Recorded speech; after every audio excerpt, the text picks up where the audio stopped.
దేవునికి స్తోత్రం. నేటి దినాన మన అరుణోదయపు దేవుని వాగ్దానము హెజ్కేలు గ్రంథము 36వ అధ్యాయము 15వ వచనము.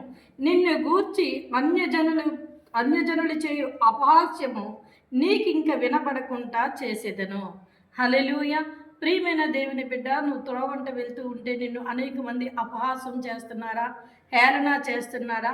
నీకున్న బలహీనతను బట్టి, నీకున్న ఆ యొక్క బలహీనతలన్నిటిని బట్టి, శరీర ఆకృతిని బట్టి, నీకు అందము లేదని, నీకు బలము లేదని, నీకు ధైర్యం లేదని అందరూ నిన్ను అపహాసం చేస్తున్నారా?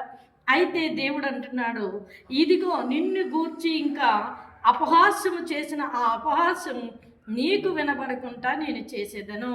అంటే అలాంటి వారి ఎదుట నేను నిన్ను బలపరిచేదను, నేను నిన్ను హెచ్చించెదను అని దేవుడు తన వాగ్దానాన్ని దినాన నీకు ఇస్తూ ఉన్నారు.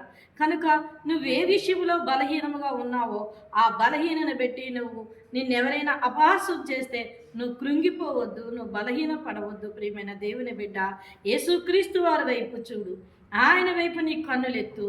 ఆయన ఖచ్చితంగా దేవుడు వారందరి ఎదుట నిన్ను హెచ్చించి, బలపరిచి, దీవించి, ఆశీర్వదించి, అలాంటి వారితో ఆయన మాట్లాడి నీ జోలికి వస్తే వారికి భయం కలిగేలాగా భయమును పుట్టించి ఆయన నిన్ను బలపరిచి ఆశీర్వదిస్తారు. కనుక అరుణోదయాన లేచిన వెంటనే ఈ వాగ్దానాన్ని పట్టుకొని ప్రార్థన చేసి నీ జీవితాన్ని ప్రారంభించు.